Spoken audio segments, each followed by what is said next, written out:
आज झज्जर के लघु सचिवालय में विभिन्न विभागों में लिपिक का कार्य करने वाले कर्मचारी इकट्ठा हुए और सरकार विरोधी नारे लगाए। उनका कहना था कि आज तक उन्होंने अपनी मांगों को लेकर कभी भी आवाज नहीं उठाई। उन्होंने कहा कि जिस तरह से सरकार ने पटवारियों और गिरदावरों की मांग पूरी करी है, उसी तरह से हमारी मांग भी पूरी करें, क्योंकि सबसे ज़्यादा काम लिपिक वर्ग तथा पटवारी या गिरदावर नहीं करते हैं। इसीलिए सरकार से हमारी मांग है कि जल्द से जल्द हमारी इस मांग को पूरा करें। उन्होंने कहा कि आज हम विधायक कुलदीप वत्स को ज्ञापन सौंप रहे हैं। अगर आने वाले समय में हमारी मांग पूरी नहीं हुई तो ये हमारा प्रदर्शन और भी ज़्यादा बड़ा हो सकता है और हरियाणा भर के लिपिक इकट्ठा होकर सरकार के विरुद्ध अपनी ताल ठोकने पर मजबूर हो जाएंगे। को कायम रखा है। मैं मानता हूँ अगर कोई महकमा है तो ये साथी हैं, जिनको अगर रात को भी ये कह दे डिप्टी कमिश्नर कि आप आइए और कल की बहुत जरूरी मीटिंग है, आप अपनी डाक तैयार करके और हमें दे के जाएं, ये अपने घर से उठ के आते हैं और उस डाक को पूरी करके दे के जाते हैं। आज प्रजातंत्र के अंदर मैं ये कहूंगा कि सिरों की गिनती होती है। आज आपको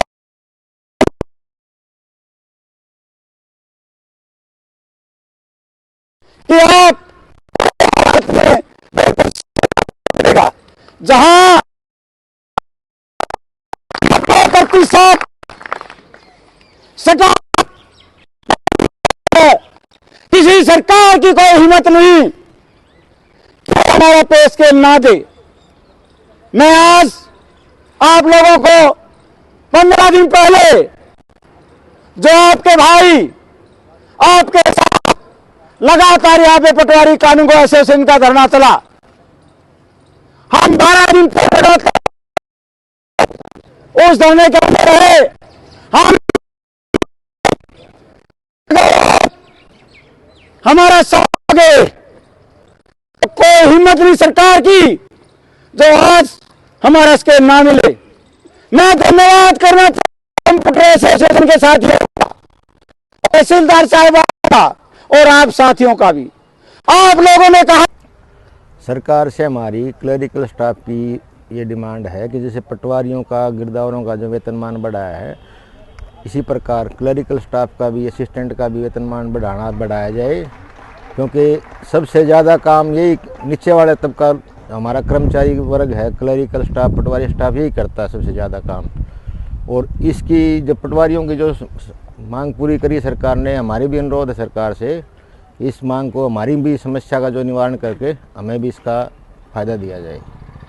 इसी धरने पर बैठे हाँ, आज सारा clerical staff DC office Jhajjar और सारा विभागों के क्लर्क इकट्ठे होकर धरने पर बैठे हैं। विनती कर रहे हैं सरकार से हमारी आवाज़ सुने और हमारी मांग को पूरा करें। लगातार कर्मचारी कोई ना कोई सड़कों पर आया रहता है, क्या कहेंगे? मैं ये कहना चाहूँगा कि ये जब सरकार सत्ता में आई थी, सत्ता में आने से पहले सरकार ने सभी कर्मचारियों को ये कहा था कि अगर हमारी सरकार बनी तो हम पंजाब के समान वेतनमान देंगे। उन्होंने ये भी कहा था कि हम ओपीएस लागू करेंगे, पुरानी पेंशन बहाल करेंगे। उन्होंने ये भी कहा था कि हम मेडिकल कैशलेस भी देंगे और ये भी कहा था कि किसी भी संस्था के अंदर किसी भी कर्मचारी के साथ अगर कोई गलत है तो उसकी सुनवाई करेंगे।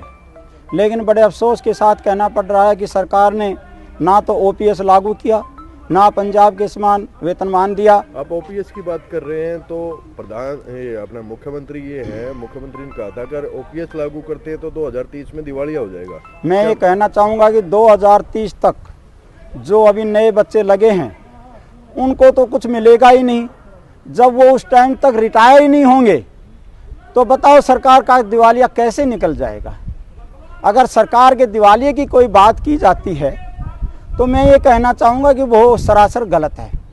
जब 2030 से पहले 2 या 4% से ज़्यादा कर्मचारी रिटायर हो ही नहीं सकते, तो नहीं हो सकते तो सरकार का दिवालिया कैसे निकलेगा। ये तो सरकार की जानबूझ के एक बात कहने की है, इसमें कोई दो नहीं। स्टाफ है, काम भी कर रहा है और विरोध भी कर रहा है, क्या ऐसा भी होगा कि काम छोड़ दिया जाएगा? अगर मेरी अभी इन सभी साथियों से बात हुई, इन्होंने एक ही बताया है कि प्रधान जी अब हम पूरे स्टेट के अंदर प्रदर्शन करना शुरू कर रहे हैं, काले बिल्ले भी लगाने शुरू किए हैं, क्योंकि पहले इस एसोसिएशन ने कभी डिमांड नहीं की, ना कभी आंदोलन किया। अब इन्होंने ये देखते हुए कि महंगाई बढ़ रही है और 19,000 के तनख्वाह के अंदर इनका गुजारा नहीं होता, तो मैं इस बात को मानता हूँ कि आज के जो बच्चे नौकरी में आए हुए हैं वो सारे ग्रेजुएट कम से कम हैं, तो इनकी तनख्वाह बढ़ाई जाना एक उचित बात होगी। रही मैं दूसरी बात ओपीएस की बात है, उस पर ज़रूर कहूँगा कि 19 फरवरी को सीएम का चंडीगढ़ के अंदर घेराव है, उसके अंदर कम से कम 2 लाख कर्मचारी और रिटायर कर्मचारी मिलकर के वहाँ पे जाएंगे और अपनी बात रखेंगे।